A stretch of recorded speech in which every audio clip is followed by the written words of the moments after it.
반갑습니다. 3월 마지막 수요 기도회가 되었네요. 우리 성도님들 주님의 이름으로 환영하고 또 축복합니다. 산불로 많은 분들이 고통하고 있는데요. 매일에도 오늘 또 기도회도 비 주시기를 바라는 마음으로 우리 옆에 분하고 이렇게 인사하시면 좋겠습니다. 비를 기다립니다. 하나님께서 오늘 우리에게 주시는 말씀은 열왕기상 19장 1절에서 13절까지 말씀입니다. 제 성경은 구약 성경 548면입니다.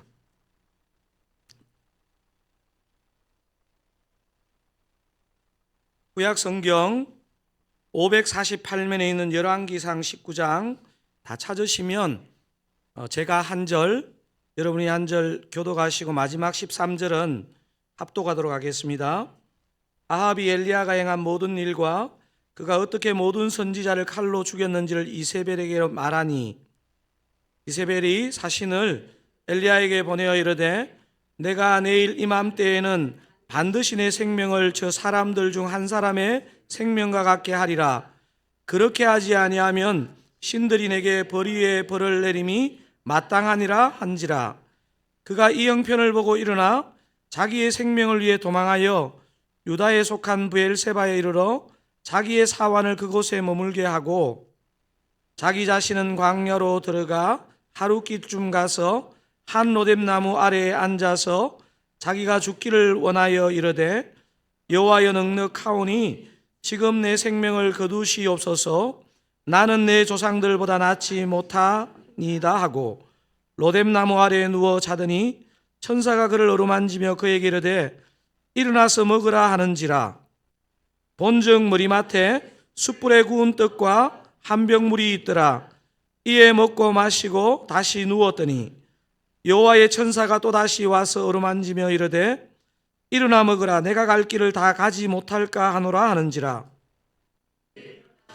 하시고 그 음식물의 힘을 의지하여 40주 40야를 가서 하나님의 산 호렙에 이르니라. 엘리야가 그곳 굴에 들어가 거기서 머물더니 여호와의 말씀이 그에게 임하여 이르시되 엘리야야 내가 어찌하여 여기 있느냐. 그가 대답하되 내가 만군의 하나님 여호와께 열심히 유별하오니 이는 이스라엘 자손이 주의 언약을 버리고 주의 제단을 헐며 칼로 주의 선지자들을 죽였음이오며 오직 나만 남았거늘 그들이 내 생명을 찾아 빼앗으려 하나이다. 여호와께서 이르시되 너는 나가서 여호와 앞에서 산에 서라 하시더니 여호와께서 지나가시는데 여호와 앞에 크고 강한 바람이 산을 가르고 바위를 부수나 바람 가운데 여호와께서 계시지 아니하며 바람 위에 지진이 있으나 지진 가운데도 여호와께서 계시지 아니하며 또 지진 위에 불이 있으나 불 가운데도 여호와께서 계시지 아니하더니 불 위에 세미한 소리가 있는지라. 함께 읽으시겠습니다. 엘리야가 듣고 그돛으로 얼굴을 가리고 나가 굴러기에 숨에 소리가 그에게 임하여 이르시되 엘리야야 내가 어찌하여 여기 있느냐. 아멘. 오늘 본문은 그리스도 중심 성경 읽기를 지금 하고 계시는 분들은 이번 주말에 읽게 될 본문인데요. 구약에서 가장 탁월한 선지자 한 명을 꼽으라면 엘리야를 꼽을 수 있을 것인데 능력만 이 엘리야에게 그 우울증이 임한 이야기입니다. 왜 이런 일이 일어났고 주님이 이것을 어떻게 해결하시는지를 우리가 좀 보면 좀 도움이 될 것 같은데요. 이 본문을 다루기 전에 먼저 이 우울과 우울증은 꼭 믿음이 없어서 생기는 게 아니고 믿음이 있어도 그 사람의 기질과 상황이 다르기 때문에 믿음이 좋은 크리스찬에게도 우울과 우울증이 찾아올 수 있습니다.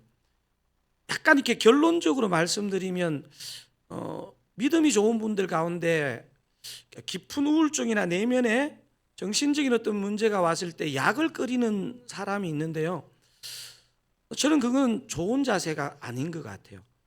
왜냐하면 그거를 잘못해서 놓치게 되면 굉장히 어려워지는 경우도 있습니다. 오히려 약을 선용하고 오히려 이 약이 하나님의 은혜 가운데 이렇게 잘 끊을 수 있도록, 잘 조절할 수 있도록 기도하는 게 좋겠죠.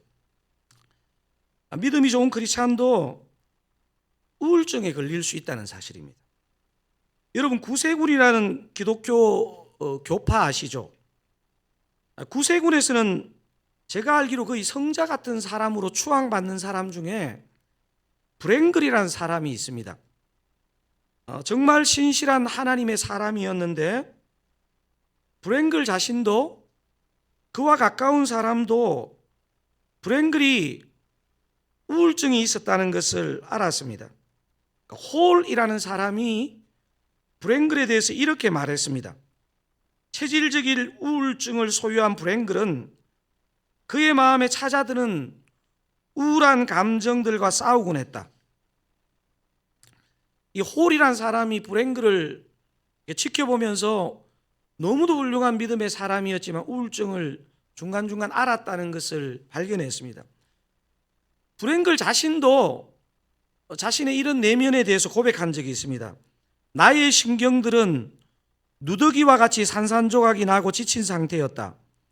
그리고 우울증이 나에게 생소한 것이 아니었건만 나는 과거에 알지 못했던 무서운 암흑과 우울함이 엄습해오는 것을 느꼈다.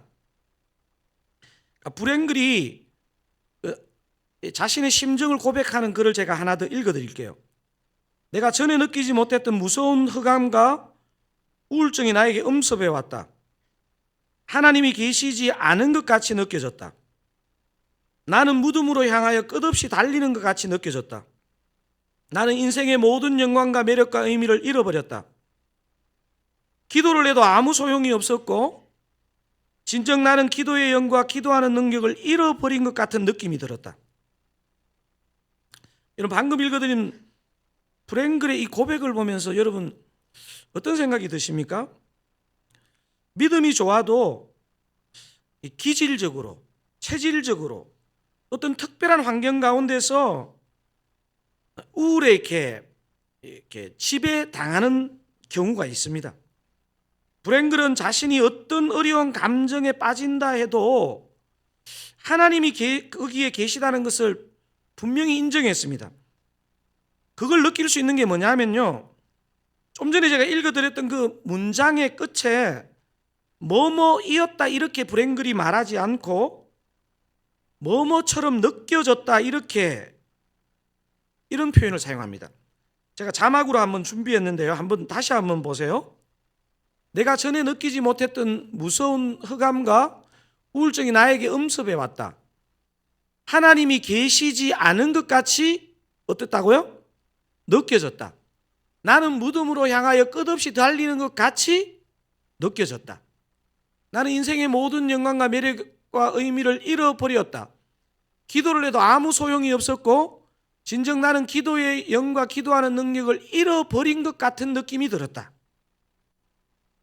제가 지금 무슨 말씀을 드리고 있느냐 하면요, 우울증은 반드시 믿음이 없어서 생기는 게 아니라는 것을 기본적인 전제로 깔고 오늘 본문으로 들어가야 됩니다. 그래서 우울한 자신이나 우울한 상대방에게 절대 하지 말아야 되는 말은 뭐냐면요, 우울한 것도 서러운데 죄책감에 짐을 얹는 그런 일은 하면 안 되는 것 같아요. 내성적이고 예민한 성격을 가진 사람들은요, 제가 볼 때 신앙심이 아주 좋아도 우울증에 걸리기 쉽다는 얘기입니다. 하지만 오늘 본문에 찾아온 이 엘리야의 우울증에 대해서는요, 아마 주님께서 이거 기질적인 우울증이니까 그냥 스킵하고 넘어가 이렇게 놓은 본문은 아닌 것 같아요. 구약에서 가장 탁월한 선지자 중에 한 명을 딱 꼽으라면요, 많은 사람들은 주저없이 엘리야를 꼽을 것입니다. 탁월한 엘리야에게 어느 날 너무도 갑작스럽게 우리 현대의학으로 하면 우울증이라고 진단할 만한 증상이 찾아왔습니다. 오늘 본문의 바로 앞장인 열왕기상 18장을 읽어보면요, 바로 앞에 한 장을 읽어보면 이게 시간적인 격차가 별로 나지 않을 텐데 지금 오늘 이 본문이 도대체 무슨 일인가 싶습니다.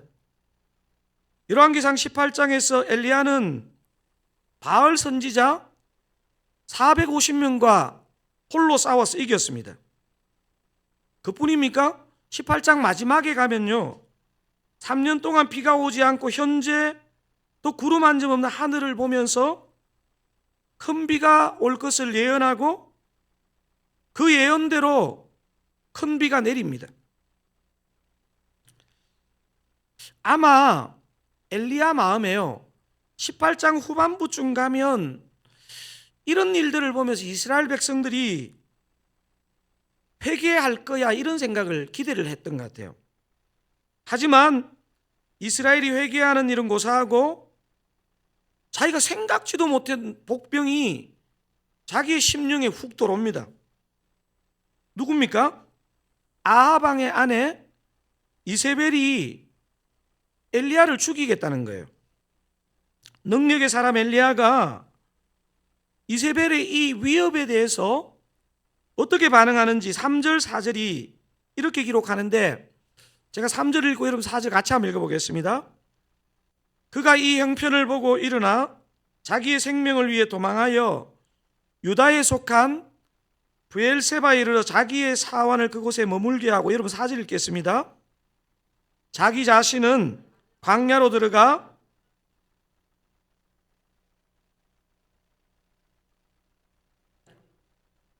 여호와여 넉넉하오니 지금 내 생명을 거두시옵소서. 나는 내 조상들보다 낫지 못하니이다 하고, 지금 딱 봤을 때 심각한 우울증이 찾아온 겁니다. 이게 저와 여러분에게 우울증까지는 아니더라도 여러분 우울이 찾아온 것을 어떻게 알 수 있을까요? 평소 때 그렇지 않은 사람이 작은 일에도 짜증이 나고 민감하고 섭섭해지면요, 뭐 우울증까지는 아니라도 우울함이 상당히 찾아온 것입니다.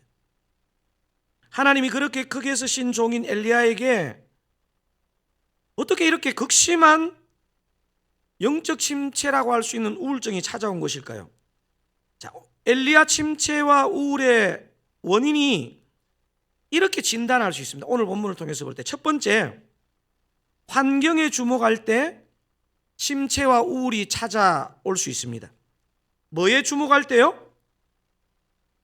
환경에 주목할 때. 이세벨을 지금 주목하고 있습니다. 엘리야가 하나님을 바라보지 않고 격분한 그 이방 무녀의 딸, 사실 북이스라엘의 악한 왕 중에서 악한 왕인 그 아합보다도 더 악한 왕비 이세벨을 쳐다보고 있습니다. 천하의 엘리야지만요, 이렇게 막 격분하는 이세벨을 주목할 때 오늘 엘리야에게 우울이 찾아온 것을 오늘 본문은 의도적으로 드러내고 있습니다. 분노한 이세벨이 죽이겠다는 소리를 계속 묵상하니까 두려움이 엄습합니다. 예전에 그 엘리야가 아닙니다. 여러분 오늘 2절을 읽어보시면요, 지금 당장 엘리야를 죽이겠다 하는 것도 아니고 내일 이맘때에 생명을 취하겠다고 하는데도 불구하고 마치 현재 그 일이 일어난 것 같은 과장된 두려움에 사로잡힙니다. 여러분 사람의 심리가 참 무서운 게요, 어떤 경우는 위협을 느껴야 되는데 위협을 느끼지 않고, 어떤 경우는 시점으로 내일인데 오늘 바로 지금 내한테 일어난 것처럼 왜곡합니다. 여러분 오해하면 안 되는 것은 믿음이 좋다고 상황에 대한 두려움을 안 느끼는 게 믿음이 좋다 이렇게 보시면 안 됩니다. 엘리야의 문제는 상황에 두려움을 느낀 게 문제가 아니고요, 그 상황에 함몰된 게 문제입니다. 자, 엘리야 침체와 우울의 첫 번째 요인은 환경에 주목한 것입니다. 이세벨을 주목하면서 거기에 마음이 다 빼앗겨 버렸습니다. 자, 그러면 오늘 본문에 나오는 엘리야 침체와 우울의 두 번째 요인은 뭐냐면요, 요거는 같이 한번 읽어볼게요. 두 번째 메시지 뭡니까? 자신의 주목할 때, 이게 다른 말로 제가 뭐라고 번역했습니까? 자기 연민에 빠질 때 심체와 우울에 빠진다는 사실입니다. 처음에 환경에 주목하다가 그 다음에 뭐에 주목해요? 자신에게 주목하는 것. 이게 요즘 우리가 쓰는 표현으로는 자기 연민. 여러분 9절과 10절에 하나님과 엘리야의 대화가 나오는데요. 제가 9절 읽어보겠습니다.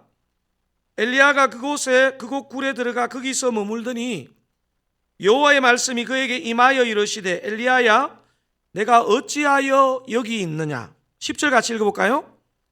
그가 대답하되 내가 만군의 여호와께 열심히 유별하오니 이는 이스라엘 자손이 주의 언약을 버리고 주의 제단을 헐며 칼로 주의 선지자들을 죽였음이오며 오직 나만 남았거늘 그들이 내 생명을 찾아 빼앗으려 하나이다. 오늘 글씨가 엄청 작네요. 여러분 지금 막 눈을 부릅뜨셔야 됩니다. 여기 지금 10절에 보니까 내가가 혹시 몇 번 나오는지 보이시나요? 3번이나 나옵니다. 여러분 이게 보면 있잖아요. 환경이나 어떤 사람에 주목할 때 수반되는 현상이 뭐냐면 자기 연민입니다. 저와 여러분이 신앙생활하면서 가장 위험한 적 중에 하나가 뭐냐면 자기 연민입니다. 제가 목회를 해보니까요, 목회자에게 가장 위험한 게 자기 연민입니다. 하나님께 위로를 받아야 되는데 스스로 위로를 하고 있어요. 10절 고 한 절에 나를 3번이나 사용했다는 것은요, 이게 좋은 나는이 아닙니다. 하나님께 영광 돌리는 나는이 아닙니다. 전혀 다른 엘리야입니다. 나로 충만한 엘리야입니다. 여러분 이 19장 앞과 뒤를 어디를 살펴봐도요, 엘리야는요 이렇게 자기 연민에 빠진 사람이 아니었습니다. 제가 생각했을 때 교만을 뿌리로 자라는 한 나무의 열매의 한 정상이요, 한 열매가 자만감이라면 다른 한 열매는 열등감입니다. 자기 연민입니다. 천하의 엘리야지만 자기에게 주목하고 자기가 충만한데 우울이 피해갈 리가 있습니까? 여러분 실제로 자기에게 스스로 한번 점검해 보십시오. 우울이 심하게 오거나 우울증이 찾아온 경우에 자기 연민이 내 안에 굉장히 많이 작동됩니다. 그래서 우울은 사실은 본질적으로 영적인 시선의 문제입니다. 여러분 꼭 기억하세요. 환경에 집중하고 내 자신에게 집중할 때 우울을 피해가기 어렵습니다. 침체와 우울의 원인을 살펴보는 게 오늘 이 설교에서 좀 중요한 한 축이라면요, 훨씬 중요한 다른 한 축은 이 우울을 지금 엘리야가 어떻게 극복하고 있고, 아니 하나님이 어떻게 극복시키고 있는지를 보는 게 중요합니다. 여러분 오늘 본문을 살펴보시면요, 하나님이 이렇게 이스라엘을 대표하는 선지자인데도요 이렇게 믿음 없어 보이는 것을 야단치지 않습니다. 우울하여 죽기를 구하는 엘리야를 대하는 하나님의 모습을 잘 보는 게 중요합니다. 요 포인트를 가지고 우리 자신도 보셔야 됩니다.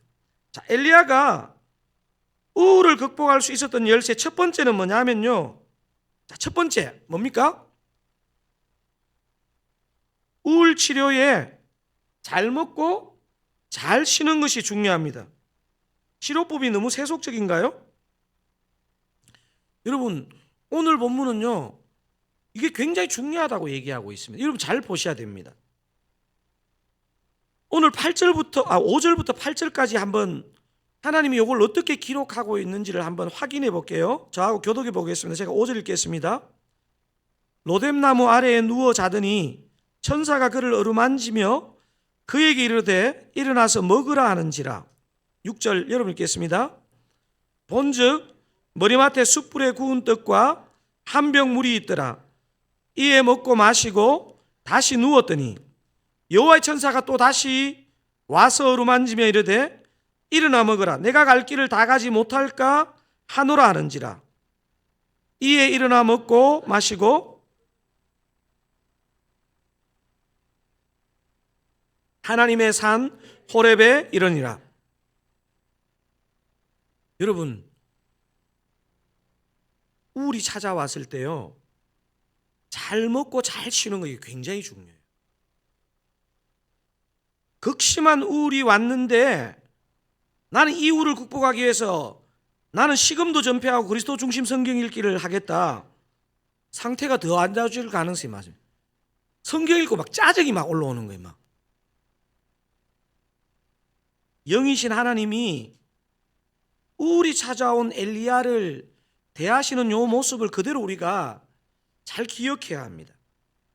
하나님은 우울과 침체에 빠진 엘리야를 호통치시지 않습니다. 네가 이스라엘의 선지자로서 지금 뭐 하는 짓이냐? 죽으라. 이러지 않습니다. 하나님의 자상함을 본문 그대로 보는 게 중요합니다. 몸도 맘도 파김치가 된 엘리야를 잘 자고 잘 먹게 그렇게 해주십니다. 주님이 엘리야를 어디로 데려가시느냐 하면요, 주님이 엘리야를 위해서 예약하신 리조트가 있는데 5성급 브엘세바 광야 리조트 1번 로뎀나무 아래입니다. 감동도 없으시네요. 5절에 로뎀나무 아래에 누워 자더니 일단 로뎀나무 아래에서 알람 맞추지 않고 재우십니다. 18장에 보면 갈멜산이 나오고, 지금 오늘 이게 지금 엘리야가 찾아온 곳이 어디입니까? 브엘세바입니다. 여러분, 갈멜산에서 브엘세바까지는 거리가 얼마 정도 될까요? 이스라엘 지도를 좀 찾아보면요, 약 200km 정도 됩니다. 여러분, 두렵고 우울한 상태에서 200km를 걸었다고 한번 상상해 보세요. 로뎀나무는 키가 한 2, 3m쯤 밖에 안 되는, 그래도 이 지역의 나무 중에서는 잎이 많은 나무로 광야에서 그늘을 제공하는 나무입니다. 하나님이 극도로 지친 엘리야를 아무도 없는 사막으로 불러서, 야, 여기서 철야 기도해 인간아. 철이가 아니고 철야 기도 않고 로뎀나무 그늘에서 깊이 잠들게 하십니다. 푹 자라, 그냥 푹 자라. 얼마나 깊이 잠들었는지 5절에서 천사가 그를 어루만지며 뭐라 그럽니까? 일어나서 먹으라 이럽니다. 6절에 숯불에 구운 떡과 한 병 물. 숯불에 구운 떡. 여러분, 성경에 한 사람을 위해서 천사가 나타나가지고 숯불에 떡을 굽는 장면은 찾기가 어렵습니다. 사막 한복판에서 한 사람을 위해서 숯불에 떡 굽고 있는 천사, 수고가 많지요. 6절과 7절을 보면요, 다시 눕고 다시 일어나서 먹게 하시는 하나님의 그 자상함이 구체적으로 기록되어 있습니다. 여러분 가운데 요즘 막 짜증나고 우울한 분 계세요? 그런데 수요교대를 왜 오셨어요? 얼른 여기서라도 주무세요. 푹 주무시고 옆에 분이 마지막 되면 깨우실 거예요.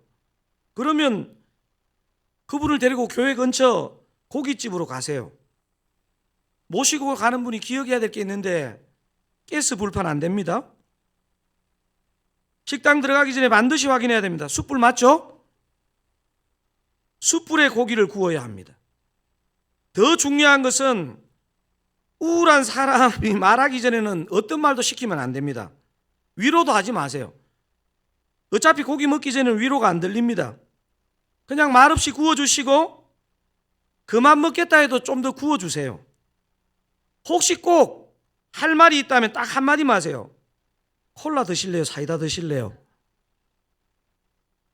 그리고 아무 소리 하지 말고 그냥 차로 집에 태워다 주시면요, 이 사람이 그날 밤에 회복되기가 되게 쉽습니다. 엘리야는 천사가 숯불에 구운 떡과 물을 먹은 후에 오늘 본문에 보면 이 브엘세바에서 어디로 간다고 되어 있습니까? 여러분 본문 읽었는데요. 어디로 갔죠? 호렙산으로 갑니다. 호렙산으로. 호렙산 많이 들은 산이죠. 호렙산이 어떤 산입니까? 모세가 하나님을 만났던 산입니다. 모세가 하나님의 말씀을 받았던 산입니다. 여러분 아까 이네 갈멜에서 브엘세바까지 몇 킬로라 그랬죠? 200km.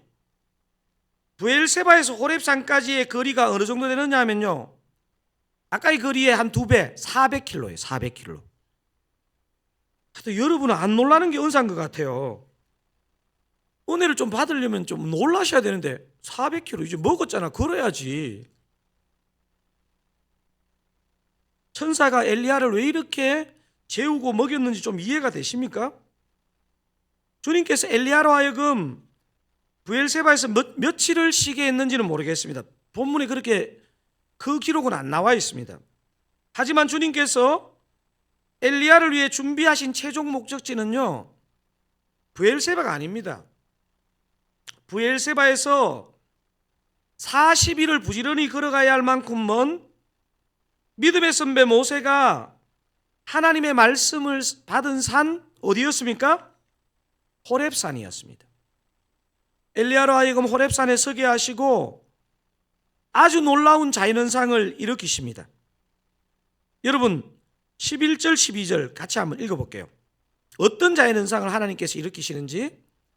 여호와께서 이르시되 너는 나가서 여호와 앞에서 산에 서라 하시더니 여호와께서 지나가시는데 여호와 앞에 크고 강한 바람이 산을 가르고 바위를 부수나 바람 가운데 여호와께서 계시지 아니하며 바람 위에 지진이 있으나 지진 가운데도 여호와께서 계시지 아니하며 또 지진 후에 불이 있으나 불 가운데도 여호와께서 계시지 아니하더니. 여러분 지금 여기서 나오는요, 바람, 지진, 불, 이거는요 신앙생활하면서 우리가 할 수 있는 신비한 체험을 상징하는 것입니다. 오늘 본문은요, 바람, 지진, 불 체험으로 엘리야가 그 침체에서 회복되었다 이렇게 기록하지 않고요, 중요한 것을 하나 얘기합니다.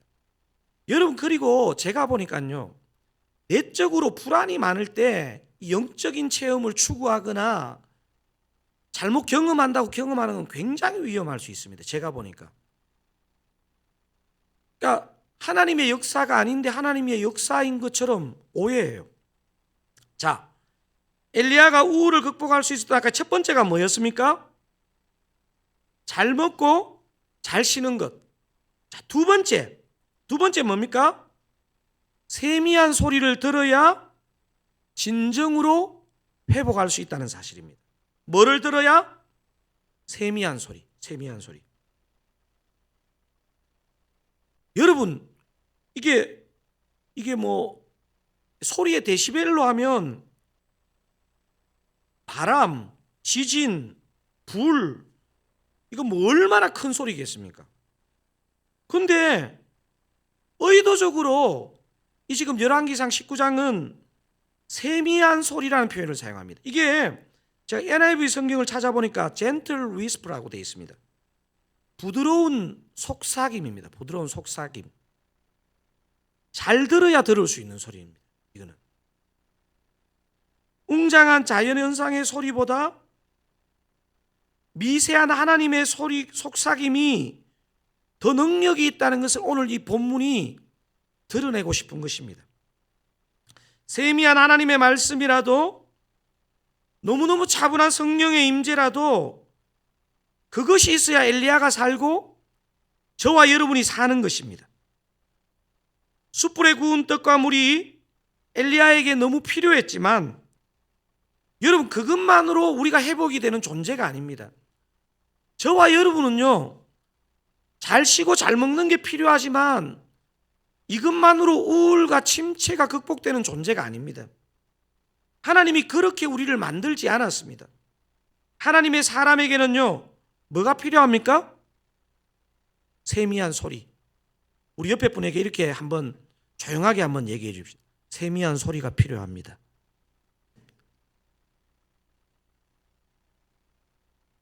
저와 여러분의 영혼과 정신이 살아나는데 꼭 필요한 게 뭐라고요? 세미한 소리, 세미한 소리.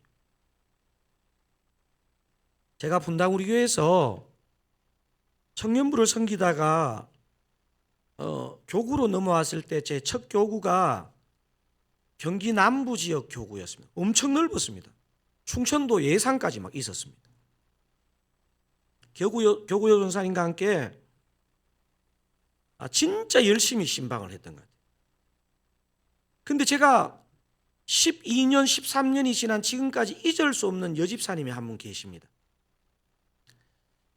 제 기억이 맞다면 이 여집사님에게 딸이 셋 있었는데 첫째와 둘째가 쌍둥이 자매예요. 그런데 둘째가 사춘기가 장난이 아니에요. 당시에 이 집사님의 둘째 딸의 이 사춘기가 어떤 양상으로 나타났냐 하면요, 이 여집사님이 에너지가 굉장히 많은 분이거든요. 여자분인데 기타도 치고요, 막 에너지가 장난이 아니에요. 근데 이 둘째 딸이 에너지를 누굴 닮았냐? 이 여집사님을 닮고, 그리고 이 남편분이 약사셨는데 엄청 예민하고 섬세한데 그 남편의 섬세함과 예민함을 닮았어요. 그게 두 개가 조합이 되니까 장난이 아닌 거예요. 여러분 지금 장난처럼 듣고 계신데요?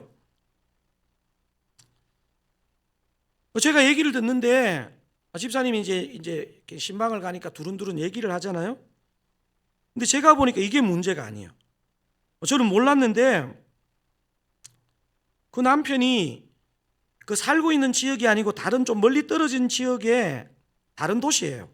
약사를 하고 있는 분인데 얼마나 그 아내 집사님께 자상했는지 그 아내 집사님이 남편이 자기의 멘토 같다 이런 말을 여러 번 하더라고요. 이 남편이 아주 섬세하고 예민하신 분인데 정확한 일은 제가 기억이 나지 않는데 아마 두 분 다 신앙생활을 열심히 했던 것 같고 이 남편 집사님이 이전 교회와 그 담임 목사님께 크게 상처를 받고 이게 굉장히 하여튼 자기 내면을 이렇게 해가지고 이 남편이 어느 시점부터 굉장히 깊은 우울증이 왔어요. 그리고 우울증 증세가 심해진 어느 날 그 남편이 갖고 있는 모든 중요한 서류, 통장, 심지어 보통 때 본인이 사용하던 깨끗하게 정돈된 지갑까지 자기 방에 올려두고 행방불명이 되신 거예요. 그리고 제가 신방을 갔을 때 제 기억으로 2년 이상의 시간이 지났어요. 그 남편이 약국을 하시는 그 지역이 막 발칵 뒤집힐 정도로 경찰 군병력까지 동원해서 남편을 찾았는데 결국 그 남편을 못 찾았습니다. 제가 한국에 나왔을 때도 그 집사님 소식이 궁금했는데 남편은 끝내 못 찾은 것 같아요.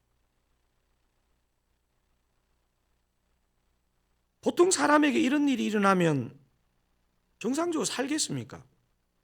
그리고 그 둘째 딸이요, 제가 들어보니까 이게 장난이 아니더라고요, 실제로. 별 방법을 다 써도 남편을 찾을 수 없어서 어느 날부터 이 여집사님이, 제가 신방 갔을 때가 아마 한 2년 정도 그 남편이 행방불명되고 시간이었는데요. 이분이요, 딱 결단을 했어요. 처음에는 막 한 1년 반은 거의 제정신이 아니게 살았던 것 같아요, 보니까. 제가 보니까 이분이 우울함을 느낄 수 없을 정도로 완전히 회복되어 계셨어요. 제가 그냥 목사로서 생각했을 때는 과연 제정신일까 싶었는데요. 이게 이제 제가 관찰이 되잖아요. 이분이 도대체 어떻게 이 상태가 되었을까? 괜찮은 상태가 되었을까? 이렇게 보니까요. 이분이 보니까 유능한 남편 덕에 평생 일하지 않고 살았는데 일단 딱 팔구도 붙이고 생업전선에 뛰어들었어요. 자신이 해결할 수 없는 것은 내려놓고 제 기억에 기간제 교사로 영어 교사를 했는데 거기에 굉장히 보람을 가지고 일을 하고 있었습니다. 남편 실종, 둘째 사춘기 극심한 방황에도 불구하고 이분이 제가 신방했을 때 어떻게 보면 신방을 찾아온 목사보다도 영적으로 더 건강하다는 느낌을 제가 가졌어요. 이게 도대체 어떻게 가능할까를 보니까요, 분당우리 교회를 오면서요, 목숨을 걸고 예배를 드리고 목숨을 걸고 다락방을 참석했어요. 제가 이분이 나가는 그 다락방의 순장님이 어떤 분인지 알거든요.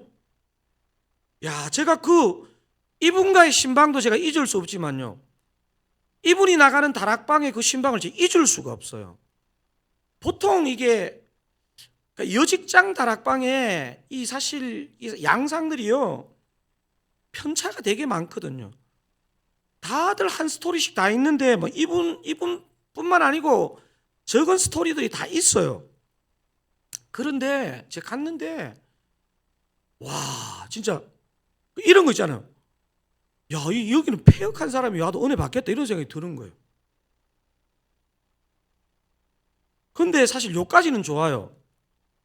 자기 일하고 새 딸 키우고 열심히 예배하고 다락방까지 딱 하면 좋겠는데, 이분이 어느 날 저희가 그때 교구사회 갈 때 이런 게 있었거든요. 분당우리 교회에서 지역 미자리 교회 예배드리기 운동이 있었는데 이분이 지원한 거예요. 제 마음속으로 이거 지원 안 해도 되는데, 지원할 사람 많은데, 제 마음속으로 말리고 싶었는데요, 너무 섬기고 싶다는 거예요. 너무 섬기고 싶다는 거예요. 이 정도면 여러분 좀 놀라셔야 되는데 더 섬겨야지. 제가 생각해 보았습니다. 그 여집사님 인간적인 상황은요, 극심한 우울증이 와도 부족할 판인데요, 어떻게 이걸 이기고 있을까? 결국 제가 느꼈던 것은요, 오늘 이 본문에 나온 세미한 소리를 예배를 통해서, 그리고 다락방을 통해서, 미자리 교회 예배 섬기기를 통해서, 심지어는 제가 그 직장 신방도 했거든요. 그 아주 시골 고등학교에 영어 교사를 하고 있었는데 거기서 신우회도 하고 너무너무 그냥 이렇게 마음을 드리는데 정말 과장은 못하고요, 이분이 목사해야 되겠다 이런 생각이 들더라고요. 사랑하는 사랑하는 여러분, 혹시 요즘 많이 우울하십니까? 여러분 잘 드시고 잘 쉬는 것도 되게 중요합니다. 여러분 기독교는요 금욕의 종교가 아닙니다. 제가 보니까요 막 이게 너무 금욕으로 가는 것은요 다른 허전한 마음을 자꾸 그것으로 해소하려는 것일지도 몰라요. 그런데요 다른 어떤 것이 건강하게 베이스가 됐을 때 우리가 반드시 놓치지 말아야 되는 걸, 하나님의 세미한 소리를 들어야 돼요. 아멘이세요? 오늘 이 시간을 통해 내일부터 주님이 주시는 말씀과 여러분의 기도를 통해 우리 주님의 세미한 소리를 들으시고 우리가 다시 한번 심기일전하여 일어나시는 그 사랑 모든 가족들 되시기를 주님의 이름으로 축원드립니다. 우리 찬양하기를 원하는데요,